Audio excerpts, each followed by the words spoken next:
Yo, yada osoro nyankopon asibio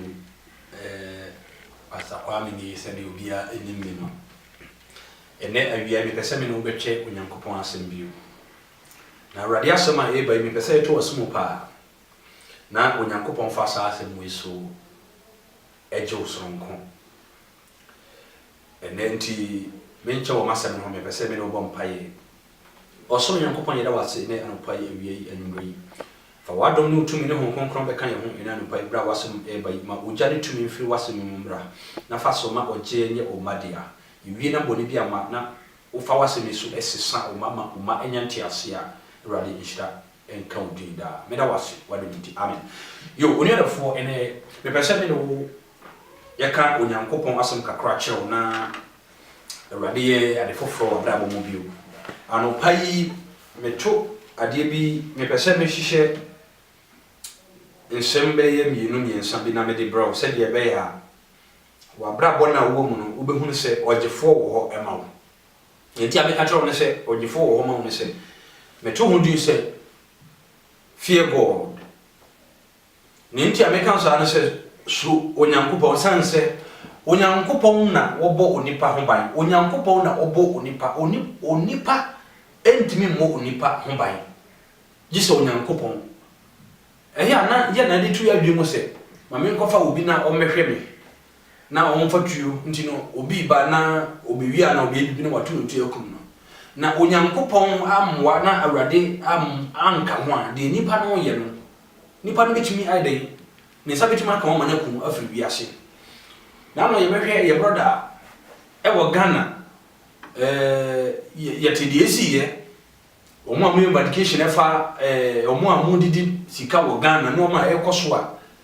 na omo kuma mu nipa ananse nipa baako na bisa wo die nti na ma wokum no anka wo nyankopon a anka die anka wo etumi si e wo na bra boso sanse wo ni nyamenti o wo nyankopon a na wo ye de etene wo awrade nyankopon a me fi se anka wo inu nyina ntimi mba na sanse de wo ye no mfiri awrade na de wo tu anamo no because okoye atia obonefo nti bonefo so dia akatua ba de bebro okoje afi obonefo no ho na waka se maja ho wako na obonefo no so abetua woka na wo ye no awrade mu a bonefo ntimi ma wo so because otia awrade mu nti suru awrade wono na ma nkwa wono na ma tumi wono na oji onipa nti na no pai masema e bai tienie pa na tinu wasu na asema wo tenu mepese wonyamu aba na famu aba na onyankopon ahira wo na wa yesunko e wa awrade mu medo mepese awrade fa me sujo de me pede se awrade ba ya de foforo wa bra boso de me pese wa bra bo no be sesa na wa kasa awrade na ye na me pese everyday bia wo be kasa matamfo atimi me ena me fia bayifo ena se da bi me pede sa biu na mo me pede sesa ye wa bra boso won sesa ye no te sen ene anopa yi won sesa ye no te sen ene awie anumri won sesa ye no te sen uniadefo ye be hwe awrade asen kakra ye be hwe asen the book of Matthew 10 verse 28 ye be hwe asen bi e wo ho wase na munsuro won a wokum honam na wontumi enkum okra na mmom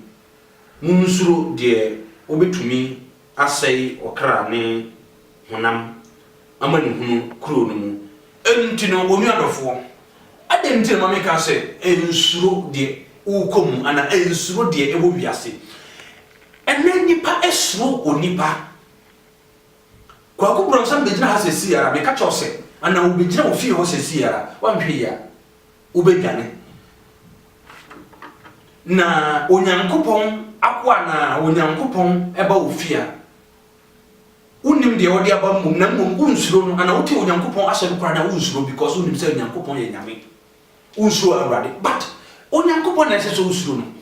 enso bosom ena obi bodua na oye bibi na obi bodua eya unsuro saa eduabo no esene onyankopon ena wo kan se suro awrade sanse wono na obu atan ono na wogyeje nipa eda ebetwa to wo abra bomu eda wadi utre beto adaka menam wono nyankopon na bebu atan na wodi wakoba bi asese wokọ enti sa nyame na asese yedi esuro yeden ema no sanse wono na yeden okura onipa spirit. Nti onuadofo edo yasi na enye wadwen se mensuro onyankopon na nyame de me kɔ na me kɔye bɔne na me ba awurade bagye wo se awurade bagye onuadofo but hweye onuadofo ebre ya bre ema wo se obema wadwen na onyankopon de ma wo no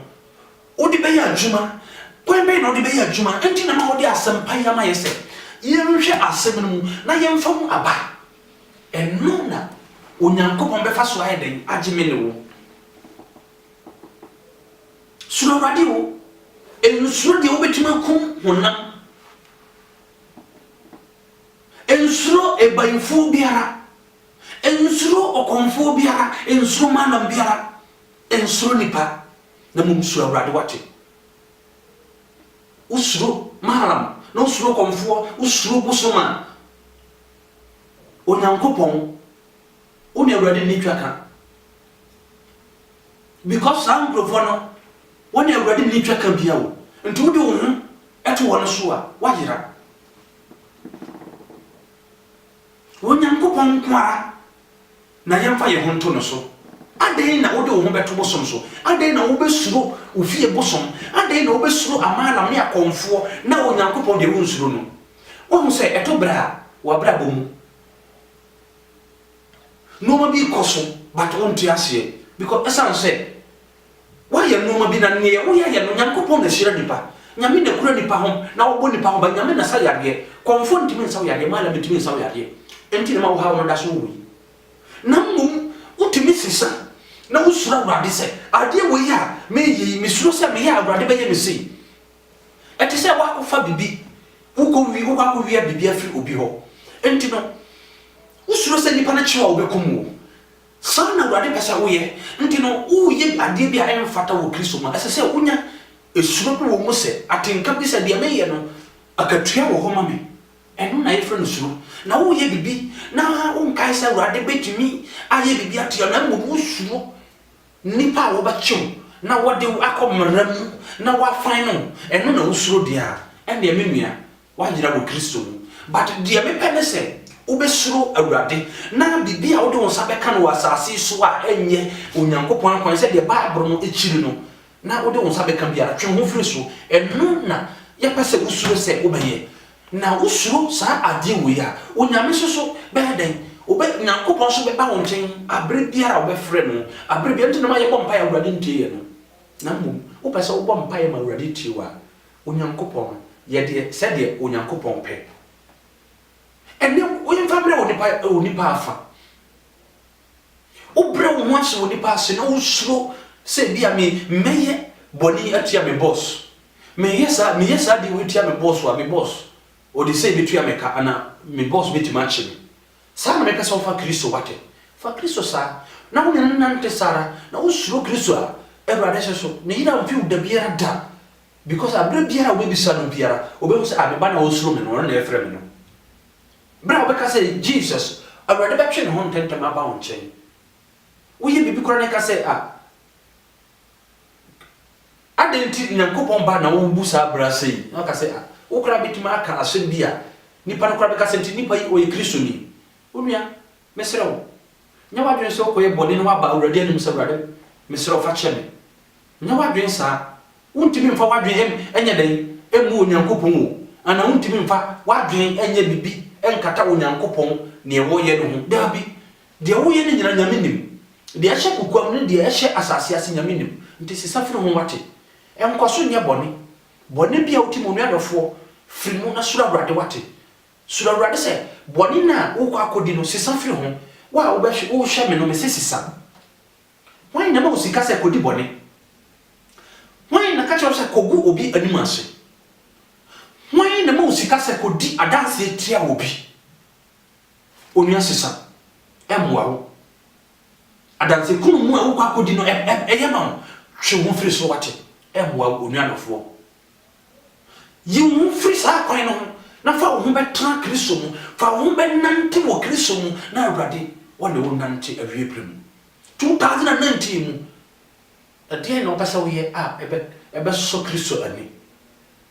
de obeya ebeso Kristo ani se obenante e wo awurade mu na obesuro awurade na waye de awurade pe ade a obeya ebeso awurade anenie na watwe wona wayira abenwo na wakyere won onyankopon akwan onua suro awurade wate nya de wo pe na mu ye de Kristo pe aya de ye nyina ye pe na ye be ye de a ene ankasa si be yira free ho because me de ewo madwumo me de beba asase so na so de wo de aba asase hefa na ebetena nti na ma mi ka se suro awurade no suro awurade wate Matthew anya obambo e ma ba ye anya obambo ma obambo nye Kristo wate suro awurade na fa awurade wo ye sofo suro awurade aduro bayi na wafa wako ji tumi bayi na wako ji tu asafuni mu nti ebe boa suro awurade wate suro awurade awadwe mu suro awurade enya wadwe se wo de wadwe metra awurade nyankopon so se obeye no ma bi wokukwam asie wu nyankopon awurade nim de eko sisan firi mo suro awurade wate sisan onuadofo aware no sisa no ma wo ye aware no mo ware no na mo ye nipa baako afedie obia adipat eye de wope suro awurade awurade na shira wo awurade na ma osika afedie wan kasa wo bobu eye de wope suro awurade wan suro awurade a na onyankopon de bebu atem sisan firi ho onyame do wate onyanofo firi ho awurade hiam na twem ho ben awurade wate na ye de awurade pe de wo ye no so obi betima hwe asesa onante na onante no so obi betima hwe so asesa enda obi betimi e ka se mpaboa yi me koto mpaboa yi te se Cristiano Ronaldo ne mpaboa me koto mpaboa bi te se Pastor Philip mpaboa me pasa bi te se Pastor Philip me pasa bi te se Benehim me pasa me to koto bi te se Benehim toye no na me nti no obi betima hwe asuon and then you Christ appoint na ye boy bra because say be Paul nante ye no ye kan Bible na nti obi apese nante sara nti wosusu bi sara na nshira be ye wo dia na obeso awurade nyankopon ani na abofo betima visit wo ye de awurade pe onuadofo say ene woti awurade asem na onyame afa asemi so agye eneda koso a na koso nti sache program yi na wotie program yi na wanu ho na wampa aba na wotie program yi na wanka bode amfa ho na wotie program yi ya awurade be hira wate mane mfro koso antie na sakra wadwen koso an sande ma ofoforo koso an ma asoni enye asem foforo ma enye asem dada ma mesro ma awurade asoni enje wate mesro sande na passe ma ofoforo na ono susunti na awurade mfaso ense sambrabo bia asemi mfomso wo ma fa hwe babia mfomso no wono na korate ko wani mu enhwe babia mfomso no won mfa cancel ena babia okai kwara ho dabi me dia me hwe se awurade be famso aye adwuma ama enya ani wonyam na ye hwehwe na enye tumi bi na ye hwehwe broso ye hwehwe tumi a efra awurade na ye dia agi Kristo ba ena na ye hwehwe ya me nhyira pa awurade nkoso ano nkoso enkyere wona kwan na mekoso efa sa kwanya so ekia medofo nyina wona wo hwe me ne wona wodo onyame asem na wo share program yi na mo ya me fancy a omo me Facebook a omo koso edi masem ya chiru nyame enhyira obiara nyame nkoso hwe mo na awurade enkoso empaja na basa kese obi a wo Napoli pastor to ne church no ewo Napoli hono mo oye pastor onyame ede no ye aduma wiebre mo pa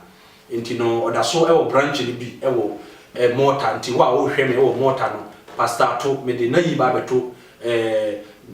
babia owo ewo mortar no me de ho ba beto Facebook no so in case wa opese wo mortar wa opese wo ko no church no wo behunu babia papa yiwo wo na police so aye de beto so papa yiwo ye very good pa nyame ho konkon da na di ma me hunu se papa yi o bodjuma papa o bo adwuma e fata ma krisa kwanya so ehira omo amu masafu new veteran program ministry e wo Ghana se kwa nyame mpaja obi a ofata asori panyin nyame enhira opa nyame nkoso ento nkwanam awurade mfaso empaja obi a wo hweme na awurade enhira ya bi ni o ha obi na da wo so a nyame bi